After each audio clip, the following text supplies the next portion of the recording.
بسم اللہ الرحمن الرحیم.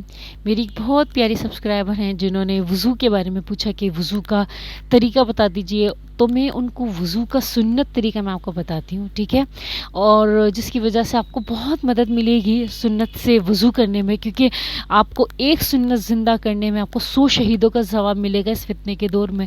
تو اگر آپ پورا وضو سنت کے ساتھ کریں گے تو انشاءاللہ کتنے سارے شہیدوں کا آپ کو ثواب ملے گا. تو اس نیت سے بھی آپ کریں گے تو پھر نیت کا بھی ثواب ملے گا. اس کو سمجھ میں آ رہی ہے میری بات؟ کیونکہ آپ اگر نیت کریں گے تو اللہ تعالیٰ نے نیت کرنے کا الگ ثواب رکھا ہے، اور اس چیز کو عمل میں لانے کے لیے اس عمل کا ثواب بھی کیا رکھا ہے؟ الگ رکھا ہے.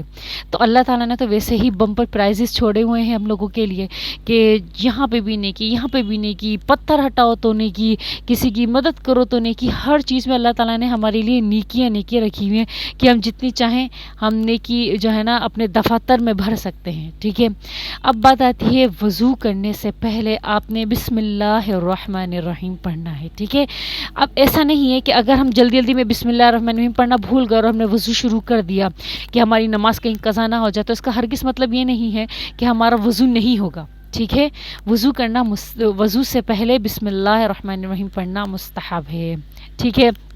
آپ نے اب بسم اللہ الرحمن الرحیم پڑھا، لیکن اگر آپ کا اٹیچ باتھ روم ہے جس میں آپ کا ٹوائلٹ بھی شامل ہے تو ہم وہاں پہ اللہ کا نام نہیں لیں گے، ٹھیک ہے. آپ دعا نہیں پڑھیں گے، آپ بسم اللہ الرحمن الرحیم نہیں پڑھیں گے، آپ ڈائریکٹ وضو سے شروع کریں گے. یا پھر آپ باہر سے ہی بسم اللہ الرحمن الرحیم پڑھ کے آپ اپنے حمام میں داخل ہوں، جو آپ کا اٹیچ باتھ روم ہے نا، آپ اس میں داخل ہوں گے اور آپ باہر ہی آپ بسم اللہ الرحمن الرحیم پڑھیں گے. اور واش روم جانے سے پہلے کی جو دعا ہوتی ہے، بیت الخلاء جانے سے پہلے کی دعا ہوتی ہے، اللہم انی اعوذ بک من الخبث والخبائث، آپ یہ پڑھ کے پھر بسم اللہ الرحمن الرحیم پڑھ کے، آپ کی نیت ہے نا کہ آپ وضو بنانے جا رہے ہو، تو آپ نے جو ہے نا یہ پڑھ کے پھر آپ اندر داخل ہو جائیں، کیونکہ اندر ٹوائلٹ میں آپ کیا کریں گے؟ اللہ کا نام نہیں لیں گے، ٹھیک ہے. اب آپ نے وضو شروع کرنا ہے. دیکھو وضو کا سنت طریقہ تو یہ ہے کہ رسول اللہ صلی اللہ علیہ وآلہ وسلم لوٹے سے وضو کرتے تھے، پانی کے لوٹے سے وضو کیا کرتے تھے، نل سے وضو نہیں کرتے تھے، کیونکہ نل تھا ہی نہیں پہلے. سمجھ آ رہی ہے؟ تو اب ہمارے پاس ہے نل، اب ہم نلوں سے وضو کرتے ہیں. تو نلوں سے وضو کرنے کا بہترین طریقہ یہ ہے کہ رسول اللہ صلی اللہ علیہ وسلم جب لوٹا لے کے پانی ڈالتے تھے، اپنے اپنا الٹا ہاتھ استعمال کرتے تھے، الٹا ہاتھ اٹھایا اور لوٹے والا اور اپنے سیدھے ہاتھ میں ڈالا، ٹھیک ہے، سیدھے ہاتھ سے ڈالا. اب آپ نے لوٹے کو رکھا، پھر آپ نے ہاتھ دھوئے، ٹھیک ہے. 3 دفعہ آپ نے ایسے کر کے ہاتھ دھو لیے، ٹھیک ہے. پھر اس کے بعد آپ نے رسول اللہ صلی اللہ علیہ وسلم نے لوٹا اٹھایا، پھر اس کے بعد آپ نے چلو میں ڈالا، سیدھے ہاتھ کے چلو میں ڈالا، پھر لوٹا رکھا، پھر کلی کی. اور کلی اگر آپ کے پاس مسواک ہے تو آپ مسواک استعمال کر لیں، نہیں ہے مسواک تو آپ نے انگلی سے اپنے دانتوں کو، اپنے منہ کو کیا کر لیں گے؟ صاف کر لیں گے. اور پھر غرارہ کریں گے. اگر آپ کا روزہ ہوگا نا تو پھر آپ غرارہ مت کیجیے گا، کیونکہ اندر جانے کا خطرہ ہوگا اور روزے کے ٹوٹ جانے کا خطرہ ہوگا. تو ابھی شعبان چل رہا ہے تو آپ غرارہ نہیں کریں گے، کیونکہ آپ کا یقیناً روزہ ہو سکتا ہے، ٹھیک ہے. اور اگر روزہ نہیں ہے کسی بنا پر تو آپ نے کیا کرنا؟ غرارہ کرنا اور پھر اس کو کلی کر دینا. اب چونکہ ہمارے پاس لوٹا نہیں ہے، ہمارے پاس نل ہے، تو ہم ایسے ہی کریں گے جیسے رسول اللہ صلی اللہ علیہ وسلم کرتے تھے، سنت سے کریں گے نا ہم نے. تو ہم نے الٹے ہاتھ سے ہم نے کیا کریں گے؟ بولو نا. وہ نل کھولیں گے، ہم نل کھولا ہم نے اور چولہے میں پانی لیا، پھر نل فوراً بند کیا، کلی کری. کیونکہ پانی تو ضائع ہوگا نا، پانی ضائع نہیں کر سکتے ہم لوگ، کیونکہ ہم نے تھوڑے ہی پانی میں کیا کرنا ہے؟ وضو کرنا ہے ہم نے سنت طریقے سے، ٹھیک ہے. اور آپ نے اسراف نہیں کرنا، اسراف کر کے ہم نے گناہ کے زمرے میں نہیں جانا، ٹھیک ہے. تو آپ نے کلی کری، پھر آپ نے کھولا، نل کھولا، پھر آپ نے چلو بھری آپ نے، پھر آپ نے نل بند کر دیا، پھر کلی کری، ٹھیک ہے. پھر آپ نے نل کھولا، پھر آپ نے چلو بھری، پھر آپ نے کلی کر دی، ٹھیک ہے. یہ 3 دفعہ آپ کی کلی ہو گئی. پھر دوبارہ سے آپ نے نل کھولا، پانی لیا چلو میں، آپ نے ناک میں ڈالا. ناک میں ڈالنے کے بعد آپ نے نل تو بند کر دیا تھا نا، ناک میں آپ نے پانی ڈالا، پھر اپنی چھوٹی انگلی سے اپنے پوری ناک کو جو گندگی ہوگی، جو نجاست ہوگی، ناک کے اندر رطوبات ہوں گے، اس کو آپ نے کیا کرنا؟ صاف کر دینا ہے. اس کو آپ چاہے تو سینگ سکتے ہیں، آپ اس کو پھینک سکتے ہیں، ٹھیک ہے. اور اس کے بعد آپ نے ناک کی نرم ہڈی تک کیا کرنا ہے؟ پانی پہنچانا ہے. پہنچا دیا. پھر آپ نے دوبارہ نل کھولا، آپ کو اگر ہاتھ گندے ہیں تو آپ نے ہاتھ صاف کر لیے. پھر آپ نے جو پانی آ رہا ہے نا تو آپ نے چولہے میں پانی بھرا، نل کو واپس بند کیا، پھر آپ نے ناک میں پانی ڈالا، ناک کی نرم ہڈی تک پانی پہنچایا. پھر آپ نے تیسری دفعہ کھولا، ناک میں پانی ڈالا، ناک کی نرم ہڈی تک پانی پہنچایا. یہ آپ کا کیا ہو گیا؟ ناک صاف ہو گیا. اب آپ نے منہ دھونا ہے، ٹھیک ہے. اب آپ نے نل کھولیں گے، آپ نے پانی لیا، ایک چولہے میں پانی لیا، آپ نے نل بند کیا اور یہ پیشانی سے پانی ڈالا، پانی ڈال کے آپ نے پورے ہاتھ سے پھیلا دیا. دیکھو اس کا مطلب یہ نہیں ہوتا کہ آپ نے نل کھولا، پانی لیا، چھپ چھپ چھپ پانی سارا یوں کر کے سارا آپ کو منہ دھونے کا مطلب یہ نہیں ہوتا کہ آپ نے پانی سے بھگا لو. سمجھ میں آ رہی ہے میری بات؟ آپ کا مطلب یہ ہے کہ آپ نے جو پانی لیا ہے نا، اسی پانی سے آپ نے پورے چہرے کو کیا کرنا ہے؟ تر کرنا ہے، گیلا کرنا ہے. آپ نے دونوں ہاتھ سے، جب آپ نل بند کر دو گے تو آپ نے دونوں ہاتھ سے اپنے چہرے کو کیا کرنا ہے؟ تر کرنا ہے، گیلا کر لینا ہے. ٹھیک ہے. اور اگر آپ کو یہ مشکل پیش آ رہی ہے ایک ہاتھ سے منہ دھونے میں، کیونکہ ہم نے پیشانی کے بالوں سے لے کے منہ کی چہرے کی تھوڑی تک، ایک کان کی لو سے دوسری کان کی لو تک پورا یہ چہرہ ہوتا ہے. ٹھیک ہے. اس پورے چہرے کو آپ نے وضو میں دھونا ہے. اگر ایک ہاتھ سے آپ نہیں کر پا رہے کیونکہ پریکٹس نہیں ہے، ٹھیک ہے نا، سنت سے کرنے کی پریکٹس نہیں ہے، نل کھول کے چھپ چھپ کر کے دھونے کی ہے، تو آپ نے کیا کرنا ہے؟ نل کھولنا ہے، آپ نے دونوں ہاتھ میں پانی بھرا، آپ نے یہ پیشانی سے یہ ڈالا، پانی ڈال کے آپ نے نل بند کر دیا. ٹھیک ہے. ہو سکے تو آپ اس کے نیچے کوئی بالٹی رکھ لیں، کوئی آپ لوٹا رکھ لیں، کوئی ایسی چیز رکھ لیں جس سے پانی ضائع نہ ہو، وہ آپ استعمال میں لے سکو پانی کو. ٹھیک ہے. آپ نے ڈال دیا پانی، نل بند کیا، اب آپ نے اسی پانی کو اپنے چہرے پہ پھیلا لو. ٹھیک ہے.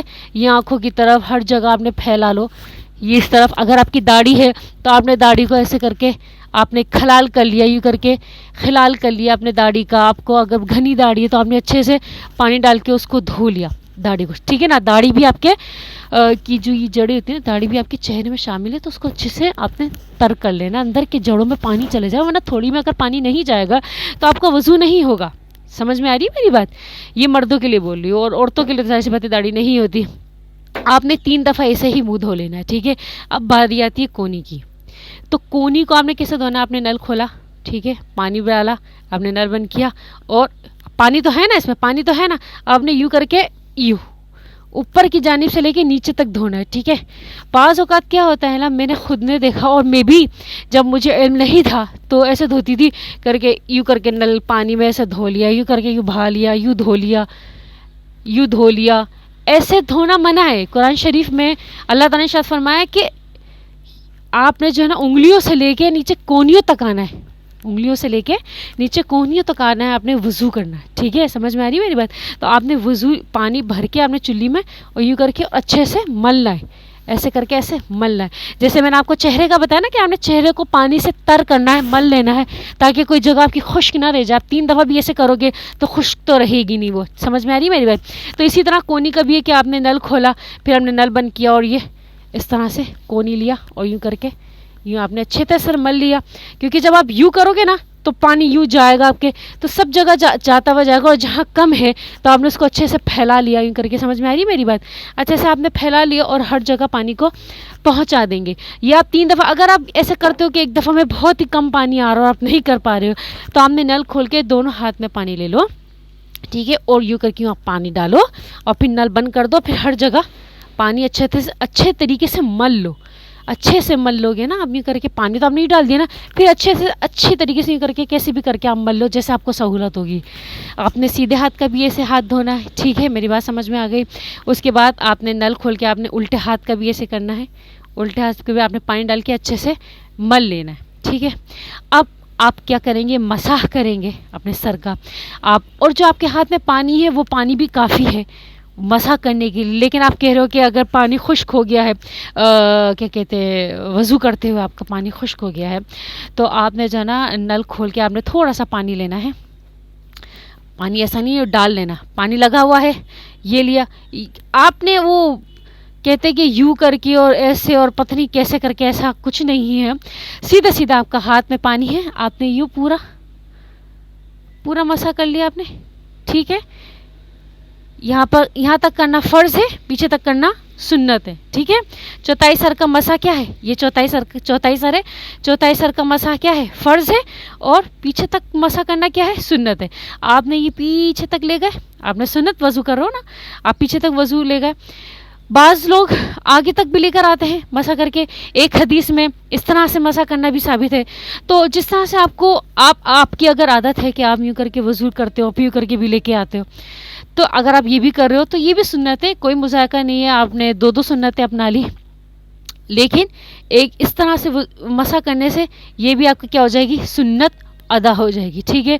اب آپ کے ہاتھ میں پانی ہے, دوبارہ پانی لینے کی ضرورت نہیں ہے. آپ نے یہ دونوں انگلیاں ہیں اپنے کانوں میں یوں کر کے پھیرانی ہے, ٹھیک ہے, اندر بھی اس طرف پانی پھیرانی ہے, اور یہ انگوٹھا ہے اپنے کان کے پیچھے لگانا ہے, ٹھیک ہے, کان کے پیچھے مسا کر لیا, یہ آپ کا مسا ہو گیا.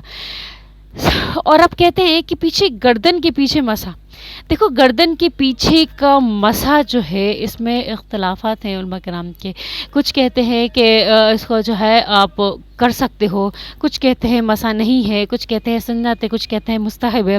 اور اگر آپ پیچھے مسا کر رہے ہو تو بے شک کر لو, یہ بھی آپ کو ثواب مل جائے گا, لیکن یہ جو ہے نا وضو کی ترتیب میں شامل نہیں ہے, ٹھیک ہے.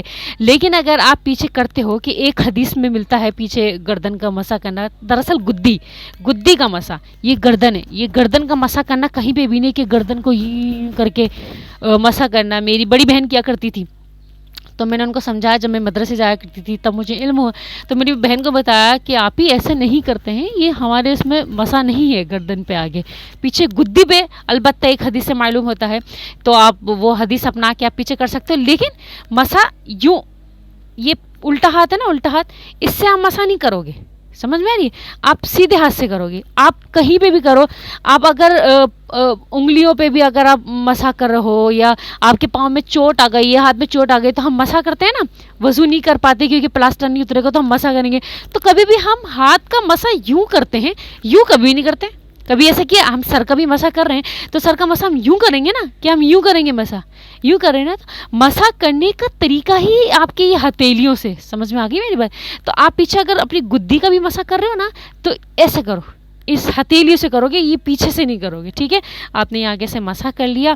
اب آپ پاؤں کا جو آپ پاؤں دھوئیں گے, اگر آپ کے پاس لوٹا ہے, آپ لوٹے سے دھو رہے ہو, ڈونگے سے دھو رہے ہو, یا کسی گلاس سے آپ وضو کر رہے ہو, یا آپ نل سے بھی وضو کر رہے ہو, تو آپ نے پاؤں کی انگلیوں سے لے کے ٹخنے تک شروع کرنا ہے. سمجھ میں آ رہی ہے, یہ پاؤں ہیں, ٹھیک ہے, پاؤں کی انگلیاں ہیں, اور یہ ٹخنے. آپ نے یہاں سے پہلے خلال کرو پاؤں کا, ٹھیک ہے, یہ آپ نے خلال کر دیا, پانی آ رہا ہے, ٹھیک ہے, ہلکا سا نل کھولو, آپ نے جلی اس کو خلال کیا, آپ نے یہ دھویا, اور یہ ٹخنے دھونے ہیں. یہ ٹخنے سمجھ لو اب یہ میرے پاؤں کے ٹخنے, ٹھیک ہے, یہ ٹخنے دھونے. ٹخنے خشک نہیں رہنا چاہیے, ٹخنے خشک رہیں گے اور یہ پاؤں دھل جائے گا, اور ٹخنے خشک رہیں گے تو آپ کا وضو نہیں ہوگا, ٹھیک ہے. آپ نے 3 دفعہ خلال کیا سیدھے پاؤں کا, پھر آپ نے الٹے پاؤں کا کیا, آپ کا وضو ہو گیا, ٹھیک ہے. آپ کا وضو ہو گیا. اس کے بعد آپ باتھ روم سے باہر نکلو, اگر آپ کا اٹیچ باتھ روم ہے جس میں ٹوائلٹ بھی شامل ہے, تو آپ باہر نکل کے بولو گے اشہد ان لا الہ الا اللہ وحدہ لا شریک لہ واشہد ان محمدا عبدہ ورسولہ اللہم اجعلنی من التوابین واجعلنی من المتطہرین. سمجھ میں آگئی میری بات. انشاءاللہ امید کرتی ہوں آپ کو میری بات سمجھ میں آئی ہو, وضو کا طریقہ اچھے سے سمجھ میں آیا ہو, اور آپ کو اللہ تعالیٰ, مجھے بھی اور آپ کو بھی اللہ تعالیٰ ہر سنت پر عمل کرنے کی توفیق عطا فرمائے. اور اگر آپ کو کچھ بھی پوچھنا ہے, کوئی بھی آپ کو عمل پوچھنا ہے, کوئی طریقہ پوچھنا ہے, کوئی کسی چیز پہ آپ کو موضوع پہ بات کرنی ہے, تو آپ بے شک بلا جھجک کامنٹ سیکشن میں پوچھ سکتے ہیں. جتنا مجھے علم ہوگا, جتنا مجھے علم دیا گیا ہے میرے استادوں کی طرف سے, اللہ کی طرف سے, میرے استادوں کی طرف سے, جتنا علم اللہ نے مجھے دیا ہے, اس علم کے مطابق میں آپ کو گائیڈ کر سکوں گی, ٹھیک ہے. اور جو مجھے معلوم نہیں ہوگا یقیناً میں اس پر آپ کو منع بھی کر سکتی ہوں, ٹھیک ہے. جزاکم اللہ خیراً, احسن الجزاء فی الدارین.